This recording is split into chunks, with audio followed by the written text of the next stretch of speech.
नमस्कार, आप देख रहे हैं डॉक्टर साहब, आपके साथ मैं हूँ मुस्कान। दर्शकों, आज के इस एपिसोड में हम बात करेंगे ब्रेन स्ट्रोक के बारे में।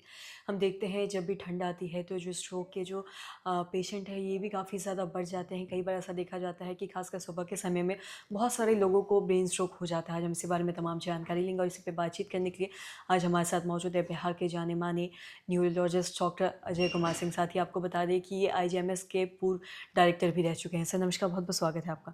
सर हम अगर बात करें ब्रेन स्ट्रोक के बारे में तो हम देखते हैं ठंड जब भी आता है तो ब्रेन स्ट्रोक का जो पेशेंट है या इसका जो खतरा है वो भी काफ़ी ज़्यादा बढ़ जाता है। ऐसा क्यों होता है? ऐसे में क्या करना चाहिए और कैसे बच के रहना चाहिए, इस बारे में बताएं। धन्यवाद मुस्कान। अगर हम देखें पूरे विश्व में तो मौत के कारणों में विभिन्न देशों में स्ट्रोक यानी पक्षाघात या लकवा कहीं दूसरे स्थान पर और कहीं तीसरे स्थान पर मौत के कारणों में, यानी कि अगर जितने भी कारण हैं उसमें यह और पक्षाघात जो होता है यानी कि लकवा या स्ट्रोक जिसे हम ब्रेन अटैक भी कहते हैं, यह दो तरह का होता है। एक में खून की नली बंद हो जाती है यानी कि ब्लड सप्लाई बंद हो जाता है ब्रेन का, जिसके कारण मस्तिष्क का एरिया डैमेज होता है जिसे हम इस्कीमिक स्ट्रोक कहते हैं।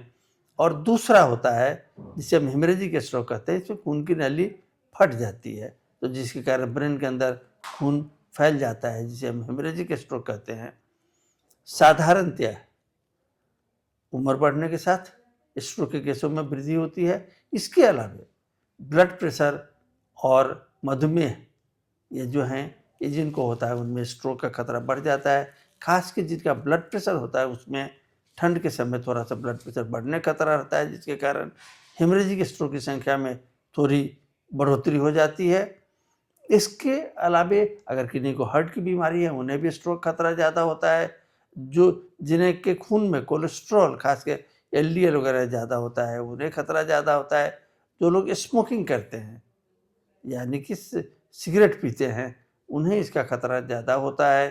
तो इस तरह से अगर हम ब्लड प्रेशर को नियंत्रित रखें, जिन्हें मधुमेह है उनका शुगर को नियंत्रित रखें, अगर हार्ट की बीमारी है तो उसका इलाज कराएं, शराब का सेवन न करें, सिगरेट का सेवन न करें, इस तरह स्ट्रोक के मरीजों की संख्या में कमी लाई जा सकती है। और संभवतः आवश्यक प्रतीत होता है कि पूरे देश में हम 30 साल के ऊपर जितने भी लोग हैं उनका ब्लड प्रेशर की जांच नियमित रूप से करें, उनके शुगर की जांच नियमित रूप से करें और उसका इलाज करें जिससे इसकी संख्या में कमी लाई जा सकती है।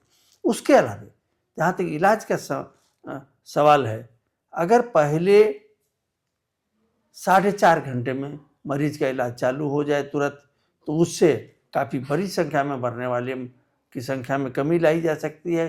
साथ साथ जो लकवा से प्रभावित लोग होंगे जिनमें उसके कारण कठिनाई रह जाती है, बाद में कमजोरी रह जाती है, दिक्कतें रह जाती है, डिजेबिलिटी रह जाती है, उसको भी कम किया जाना संभव होगा।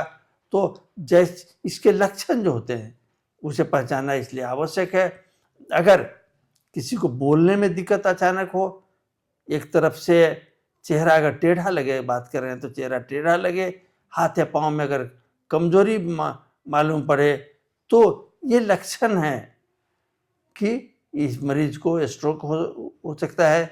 और ऐसे मरीजों को तुरंत जल्द से जल्द अस्पताल लेके जाएं जिससे कि उसकी जांच की जा सके और तुरंत जो ऐसी जगह ले जाएं जहां पर कि स्ट्रोक के प्रॉपर इलाज की व्यवस्था है, जहां पर कम से कम सीटी स्कैन वगैरह की व्यवस्था हो और इनके तुरंत इलाज से काफ़ी बड़ी संख्या में मरने वालों की संख्या को कम किया जा सकता है। जी, सर बहुत बहुत शुक्रिया तमाम जानकारी देने के लिए। तो आशा करते हैं दर्शकों कि आप ये समझ पाए होंगे कि ये ब्रेन स्ट्रोक कब आता है, किस स्थिति में होता है और इसके जो लक्षण है वो क्या कुछ है। जैसा कि डॉक्टर साहब ने तमाम चीज़ों को बताया, तो आशा करते हैं जो तमाम जानकारी है आपके लाभदायक रही। तो आज की इस वीडियो में इतना ही। अगर आपने मेरे चैनल को सब्सक्राइब नहीं किया तो तुरंत कर लिए, साथ ही हमारे फेसबुक पेज को लाइक करें। वीडियो देखने के लिए आपका धन्यवाद।